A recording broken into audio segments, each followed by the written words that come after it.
살면서 강렬하게 기억에 남는 사람들이 있습니다. 저의 경우에는 군대에서 만났던 유병장님이 그런 분인데요. 유병장님은 제가 자대 배치를 받고 처음 가게 돼서 처음 만났을 때 정말 전설적인 어떤 공포의 대상이셨습니다. 유병장님은 현란한 그런 욕설 솜씨와 또 구타, 가혹행위 그런 여러 기술들을 갖고 계셨는데요. 정말 후임병들을 좀 쥐잡듯이 잡으시는 공포의 독재자 유병장님이라는 분이 계셨습니다. 유병장님이 갖고 계시는 그런 기술 중에서 뭐니 뭐니 해도 우리가 필살기로 뽑고 있는 거는 이제 내 밑으로 네 위로 다 집합시켜 였습니다. 예, 내리갈굼이라고 하죠.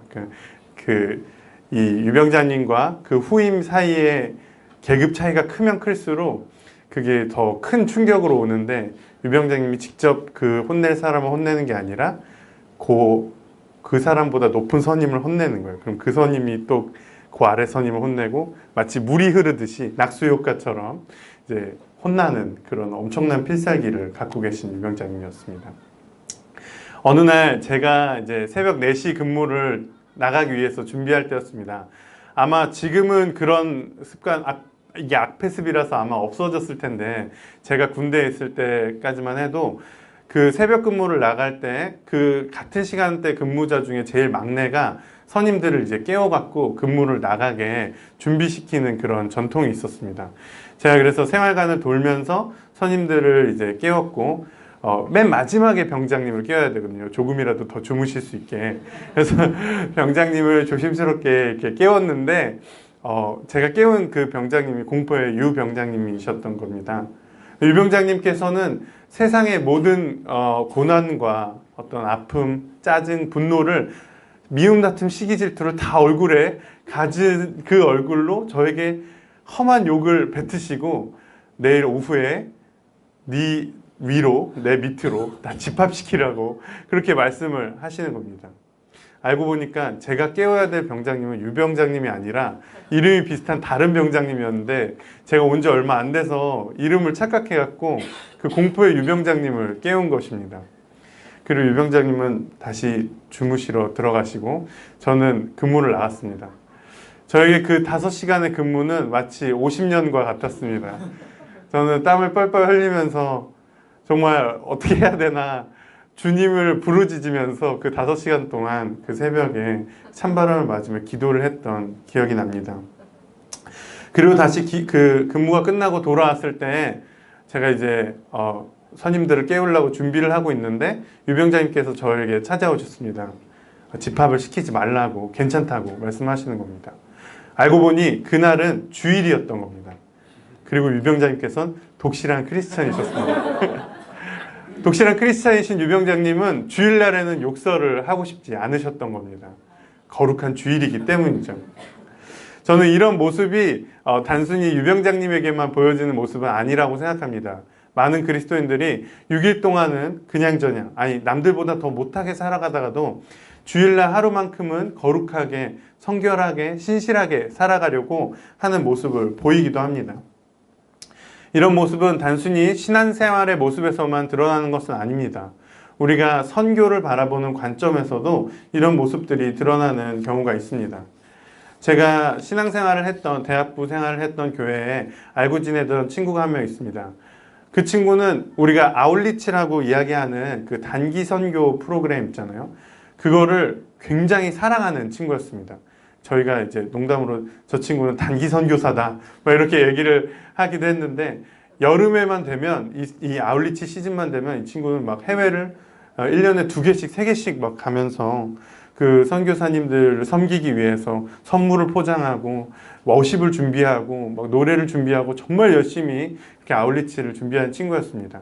그리고 그 동남아 지역을 여러 나라들을 돌면서 그곳에 있는 분들을 섬기고 봉사하고 구제와 선교의 사역을 감당하는 친구였습니다.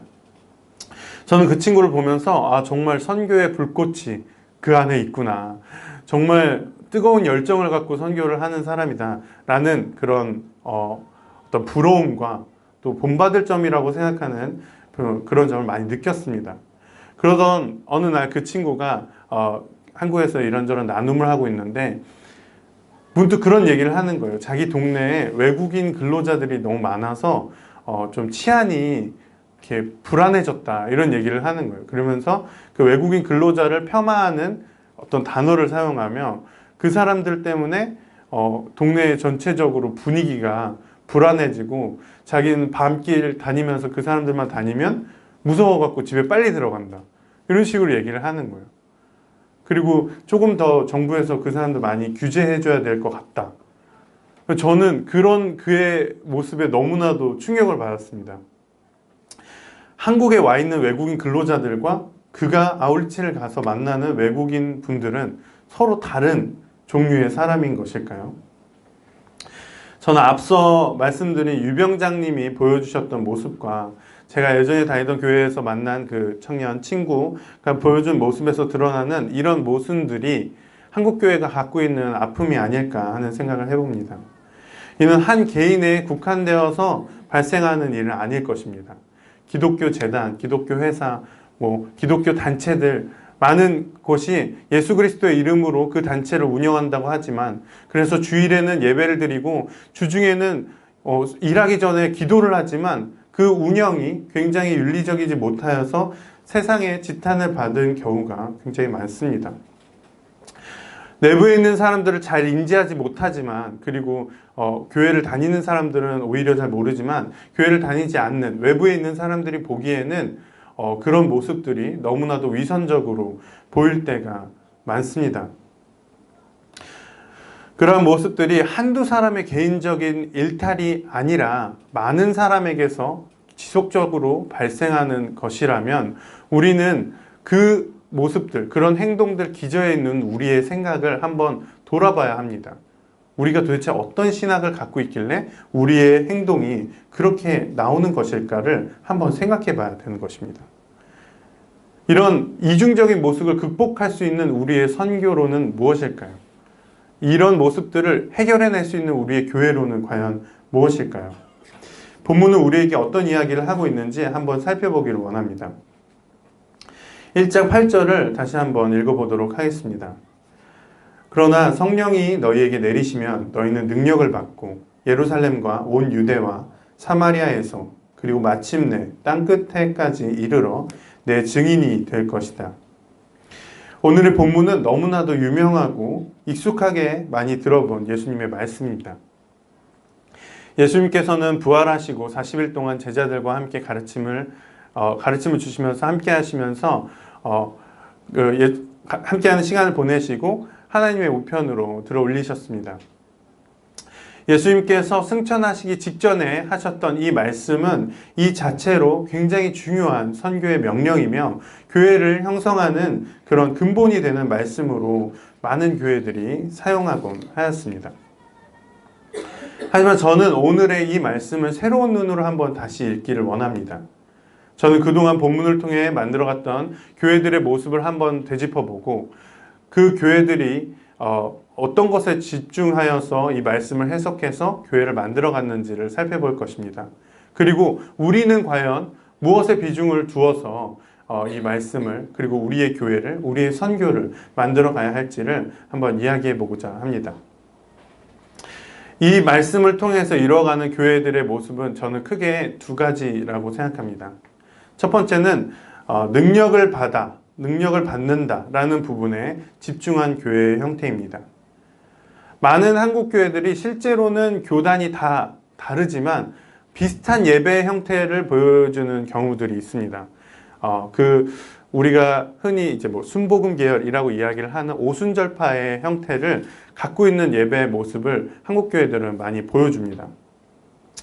그런 형태는 이제 신앙생활에서 능력을 받는 것이 성령의 증거의 하나로 이렇게 여겨지는 것인데요. 그런 신앙관을 갖고 있는 사람들 중에 어떤 분들은 방언을 하는 것이 성령님을 받은 증거다라고 그렇게 이야기를 하시기도 합니다. 그렇지 않은 사람들은 성령님과 함께 하시지 않는 사람들이고 아직 교회를 더 열심히 다녀야 하는, 어떻게 보면 약간의 입문 단계의 신자라고 그렇게 대하기도 합니다. 이런 은사주의적인 교회론을 갖고 있게 된다면 교회에 다니는 사람들과 교회에 다니지 않는 사람들을 이분법적으로 나눌 수 있게 됩니다. 방언을 하는 사람과 방언을 하지 않는 사람, 성령을 받은 사람과 성령을 받지 않은 사람, 교회에 다니는 사람과 교회를 다니지 않는 사람을 구분하는 하나의 벽을 이루는 그런 교회론으로 작용할 수 있는 것입니다. 물론 이런 은사를 중요하게 여기고 성령의 증거로서 그 은사를 생각하는 것 자체가 저는 다 잘못됐다고 생각하지는 않습니다. 저 역시도 신비주의적인 영적 체험을 한 적이 있고 또한 그런 직간접적인 영적 체험들을 많이 들어왔기 때문에 그런 영적 체험이 우리의 신앙의 영역에서 되게 중요한 요소이자 중요한 영역이라고 또 생각합니다. 하지만 이런 영적 체험이 우리의 교회론의 중심으로 왔을 때 그것이 영적 체험을 하고 은사를 갖고 방언을 하는 어떤 성령을 받은 사람과 그렇지 않는 사람을 나누는 벽을 형성하는 교회론으로 작용할 수 있다는 것입니다. 신앙에서 어떤 그런 능력을 보여주는 것은 하나로 규정할 수만은 없습니다. 학자가 공부를 해서 연구 결과를 내는 것, 그리고 활동가가 사회운동에 참여하는 것, 그리고 노동자, 근로자가 자신의 영역에서 성실하고 신실하게 자신의 근로에 임하여서 그 일들을 해나가는 것. 그 모든 것들이 굉장히 중요한 하나님이 우리에게 허락하신 성령님의 그 능력의 역사라고 우리는 할 수 있는 것이죠. 그럼에도 불구하고 하나의 형태만으로 상정하여서 거룩함과 세속적인 것, 선한 것과 더러운 것을 구분하게 되는 것은 그 자체로 교회와 세상을 구분하는 이분법적인 교회론을 만들 수 있는 그런 생각이라고 할 수 있습니다. 두 번째는 예루살렘과 온 유대와 사마리아와 땅끝까지 이르러에 집중하여서 해석한 교회의 형태입니다. 이런 선교 명령을 바탕으로 수많은 교회들이 세워졌습니다. 그리고 또한 선교를 사람들이 이 명령에 따라서 해외로 파송받아서 선교를 나갔죠. 저는 그런 선교사님들을 굉장히 존경하고 저 역시도 선교의 그런 꿈과 희망을 갖고 있었습니다. 갖고 있고요. 네.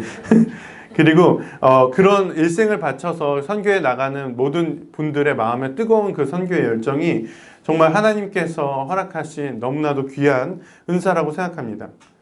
다만 이것이 우리의 교회론의 핵심으로 왔을 때는 저는 선교와 교회를 분리해서 이해할 수 있는 교회가 된다고 생각합니다. 즉, 선교는 선교사님만 하는 것이라고 생각하기 쉽다는 것이죠. 선교사님은 해외에서 선교를 하고 교회는 그 선교사님을 재정이나 기도로 후원한다.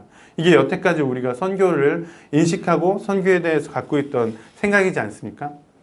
근데 그런 생각을 하게 되면 선교의 사명은 선교사님들이 받은 어떤 특별한 사명이 되는 것이고 교회는 교회 자체로서 따로 존재하는 무언가로 인지하게 된다는 것입니다.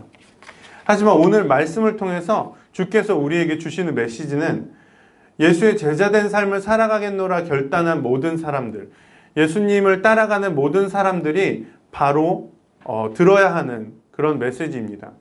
주님께서는 우리 모두에게 선교적 삶을 살아가라고 말씀하시고 계십니다. 우리가 오늘 본문을 통해서 놓치지 말고 기억해야 하는 것이 있습니다.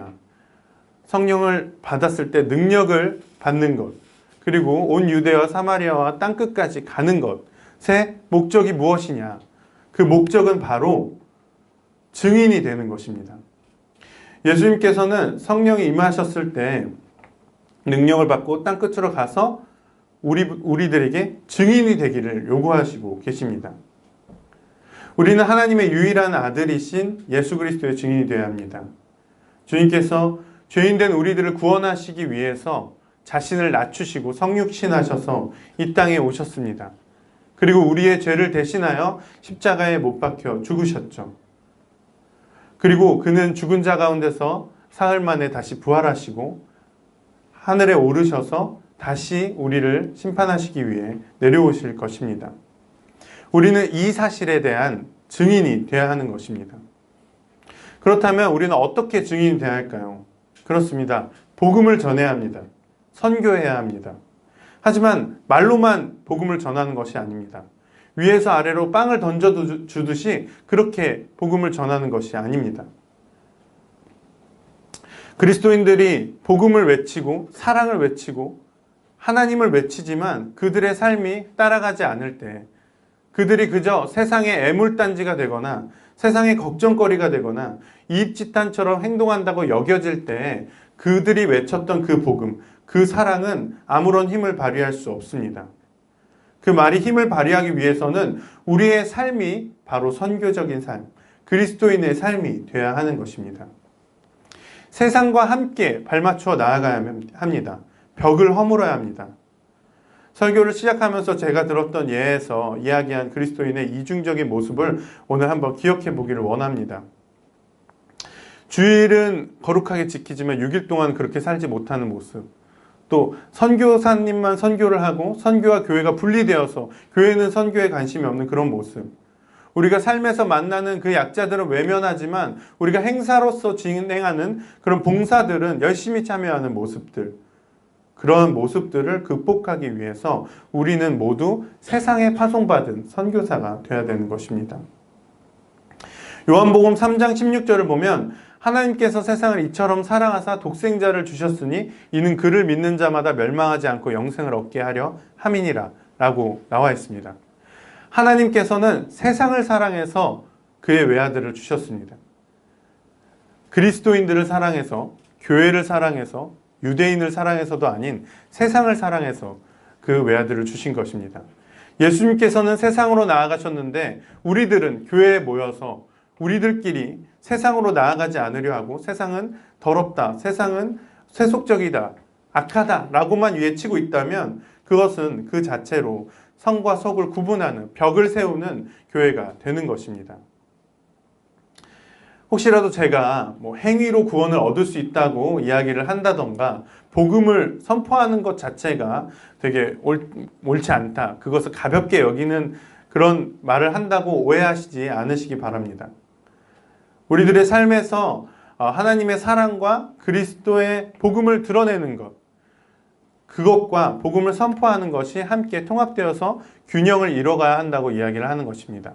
교회의 존재와 선교의 존재가 함께 통합되어서 이뤄가야 된다고 이야기를 하는 것입니다. 그렇다면 어떻게 선교와 교회를 통합할 수 있을까요? 저는 그 방법을 선교적 교회론에서 찾습니다. 선교적 교회라는 단어는 왠지 들어본 듯한 느낌이 많이 나는 단어입니다. 왜냐하면 이 용어를 많은 교회들에서 우리 해외 선교사님들 많이 파송해 하면 우리는 선교적 교회야 이렇게 이야기를 하곤 하거든요. 하지만 해외 선교사님을 많이 파송한다고 선교적 교회인 것은 아닙니다. 선교적 교회는 선교학과 교회론에서 이렇게 함께 특정한 패러다임의 전환을 통해서 만들어낸 하나의 학문의 그 어떤 영역이라고 할 수 있습니다. 선교적 교회에 대해서 이해하기 위해서는 레슬리 뉴비긴이라는 학자를 알아야 할 필요가 있습니다. 레슬리 뉴비긴은 영국 성공회의 목사이자 선교사이자 신학자였습니다. 그분은 영국에서 인도로 파송받으셔서 35년 동안 선교의 사명을 감당하시고 65세에 영국으로 다시 귀환하십니다. 그가 인도에서 영국으로 돌아왔을 때 그는 굉장히 큰 충격을 받게 됩니다. 영국이 이젠 더 이상 기독교 국가로서의 역할을 하는 것이 아닌 선교지가 되어 있다는 사실을 깨닫게 된 것이죠. 성경적 진리가 다른 가치들과 혼용되어서 사용되고 있다는 것을 그는 발견하게 됩니다. 그래서 그는 선교와 교회의 패러다임을 새롭게 바꾸는 선교적 교회론을 제시한 것입니다. 선교적 교회론을 간략하게 이야기하자면 교회가 선교에 대해서 어떤 doing에서 being으로 변하는 것이라고 생각하시면 됩니다. 교회가 선교를 하는 어떤 활동으로서의 선교를 그게 생각하는 것이 아니라 교회의 존재 자체가 바로 선교라고 인정하는 것이죠. 선교는 교회의 본질이고 그 존재의 근원이라고 할 수 있습니다. 교회는 교회 자체로 존재하는 게 아니라 하나님께서 선교 사역을 감당하기 위해서 해나가는 하나의 수단인 것이죠. 그동안 우리들은 교회가 선교를 하는 주체라고 생각해왔습니다. 하지만 선교적 교회의 선교의 주체는 하나님이십니다. 하나님께서 그 아들을 이 세상에 보내셨습니다. 그리고 그 아들 예수 그리스도가 성령님을 우리에게 보내셨죠. 우리는 또한 성령님과 함께 이 세상으로 나아가야 하는 것입니다. 그렇게 우리들은 선교적 교회론 안에서 삼위일체의 신학과 또한 보내시는 하나님의 신학을 배워갈 수 있습니다. 이와 관련된 부분이 더 궁금하신 분은 제가 기증한 책, 그 선교적 교회론에 대한 책 3개를 놨는데요. 궁금하시면 더 읽으시면 될 것 같습니다. 선교적 교회론은 이렇듯 개교의 성장에 그렇게 큰 관심이 있지 않습니다.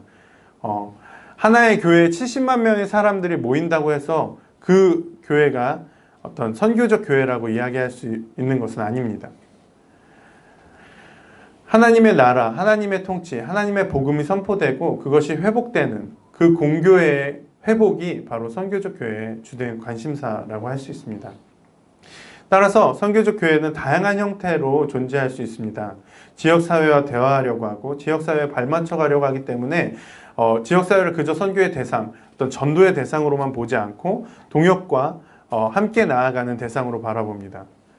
그래서 지역 주민들이 어떤 교회를 인지할 때 저분들은 그냥 주일날 따로 모여서 교회 드리는 분들이야, 뭐 주차 공간을 많이 사용하시는 분들이야, 이렇게 생각을 하는 게 아니라 저곳은 따뜻한 곳, 언제든 내가 갈 수 있는 곳, 혹은 사회복지 서비스를 세상에 제공해 주는 곳, 어떤 특별한 우리에게 교육 서비스를 주거나 우리가 언제든 쉴 수 있는 그런 곳으로 인지되는 그런 교회가 바로 선교적 교회인 것이죠. 선교적 교회론으로 이 세상을 바라본다면 우리들은 조금 더 많은 것들을 해나갈 수 있을 것이라고 생각합니다. 물론 선교적 교회론은 이제 서방 교회가 직면한 여러 위기들의 대안으로 나왔던 이론이기 때문에 한국 사회에 명확하게 이렇게 바로 적용할 수 없는 부분들이 있습니다. 하지만 그런 부분에 대해서는 이제 여러 신학자분들이 이런 적용에 대해서 많이 연구를 하고 있는 중이기 때문에 우리들 역시 그것을 함께 고민하고 함께 알아갈 수 있을 것이라고 생각합니다. 어떤 사람들은 선교적 교회론으로 인해 해외 선교에 대한 동력이 많이 상실될 수 있다. 혹은 교회가 사람들이 많이 나갈 수 있다. 왜냐하면 교회로 모이라는 얘기를 많이 안 하기 때문이죠. 그런 걱정의 목소리를 많이 냅니다. 하지만 그것은 기우입니다. 영국 성공의 교회 성장 연구소의 연구 결과에 따르면 2000년부터 2010년까지 선교적 교회로 교회를 만들어갔던 교회들의 66%가 성장했다는 사실을 발견할 수 있습니다. 물론 우리가 성장하기 위해서 선교적 교회론이라는 어떤 선교 전략을 잡자라는 것은 절대 아니고 이분들도 이것을 선교 전략으로 삼은 것은 아니지만 제가 드리고 싶은 말씀은 선교적 교회론을 채택한다고 하더라도 교회가 망하지 않는다라는 것이죠. 네, 우리가 어떻게 감히 유럽 교회는 다 망해가고 있다고 이야기할 수 있겠습니까? 그들은 카페교회, 음식점교회, 사회복지센터교회 등 다양한 다른 형태로, 다양한 방식으로 세상에 선한 영향력을 끼치고 하나님 나라의 복음을 전하고 있는 것입니다. 그렇다면 백향나무교회가 만들어갈 교회는 무엇일까요? 우리 교회에 한번 적용해 생각해 봤으면 좋겠습니다. 많은 분들이 저나 목사님한테 백향나무교회 교회론은 도대체 무엇이냐, 우리가 갖고 있는 핵심적인 어떤 그런 사상은 무엇이냐 라면서 물어보시고는 합니다. 보통의 교회들은 교단이 정해준 교회론 혹은 교회 개척을 했던 담임 목사님께서 제시하는 선포하는 비전으로서의 교회론을 많이 따라가곤 하죠. 그래서 그런 교회론에 따라서 갈 때 많은 사람들이 거기에 동의하면 모이고 동의하지 않으면 안 모이는 그런 형태로 교회를 운영하곤 합니다. 그런 교회 운영은 역시 장점이 많이 있겠지만 우리들은 다른 길을 걷기로 했죠. 그래서 우리들은 모두 같이 이야기하고 같이 정해가고 피곤하고 어려울 수 있지만 그런 절차들을 거쳐서 해나가고 있습니다. 저는 우리들이 그동안 이야기하면서 만들어가는 이 교회의 모습이 선교적 교회의 모습과 닮았다고 생각합니다. 우리가 그동안 많이 선교적 교회의 모습으로 나아가고 있다고 생각합니다. 그래서 이제 함께 제가 한번 제시하고 공부해 보았으면 좋겠다고 이렇게 말씀을 드리고자 합니다. 그리고 우리는 더 많이 기도하고 더 많이 토론해야 합니다. 지난 크리스마스 예배 때 저는 교회에 외부 손님들이 많이 와서 굉장히 너무 좋았습니다. 그 손님들을 맞이하고 그 손님들과 함께 예배드리는 그 모든 과정이 저한테 너무 기쁘고 행복했습니다. 그 무엇보다도 기쁘고 행복했던 것은 물론 이제 거리가 멀어서 제한하시지 않으신 분들이 많은 것 같지만 그분들한테 이제 백향나무 교회에 꼭 나와야 된다. 백향나무 교회로 와라. 막 이렇게 우리가 전하는 식으로 그 크리스마스를 보내지 않았기 때문에 저는 더 좋았던 것 같습니다. 저는 그 손님들과 백향나무 교회가 동역자 관계가 되었다고 생각합니다. 어쩌면 그날 방문했던 그 아이들은 지금 당장은 교회를 나오지 않을 수도 있습니다. 그날의 만남으로 우리의 만남은 마지막이 되고 아마 그 후에 그 친구들을 만나지 못할 수도 있죠. 하지만 저는 그것이 의미가 없다고 생각하지 않습니다. 그 친구들이 삶을 살아가다가 너무 우울하고 지치고 힘들고 좌절스럽고 절망스러울 때 그때 2019년도에 크리스마스에 백향나무 교회를 방문해서 느꼈던 그 따뜻함을 기억하며 하나님을 찾을 수 있다면 그들이 그런 마음으로 극단적인 선택을 하지 않고 주님에게로 돌아올 수 있다면 저는 우리들이 너무나도 훌륭한 선교의 사역을 감당한 것이라고 생각합니다. 어떤 선물로 이렇게 백향나무 교회에 오면 선물 준다 뭐 이런 식으로 이렇게 전도 집회를 하거나 그러지는 않지만 우리들은 이미 충분히 많은 선교의 일들을 감당하고 있다고 생각합니다. 그들 안에 심어주었던 그 추억, 그 따뜻한 마음들, 그 즐거운 시간들이 바로 하나님께서 우리에게 세상에 전해주라고 이야기했던 사랑이 아닐까 생각합니다. 또한 제가 감동을 받았던 것은 교회 차원에서 막 가자고 부추기거나 어떤 광고하거나 이러지 않았음에도 크리스마스가 끝나고 소외된 자들과 고난받는 이들과 함께하는 모임에서 교인들을 만나고 그들 함께 이야기할 수 있었던 것이 또 굉장히 인상이 깊었습니다. 많은 교회들이 크리스마스에 칸타타를 진행하고 자신들의 교회를 얼마나 멋지게 잘 운영해왔는지 마치 이제 연말에 시상식을 하듯이 크리스마스에 빵 멋있게 이벤트를 하는 그 과정에서 우리들은 약자들과 연대하고 소외된 이들의 목소리를 들으려고 노력을 했다.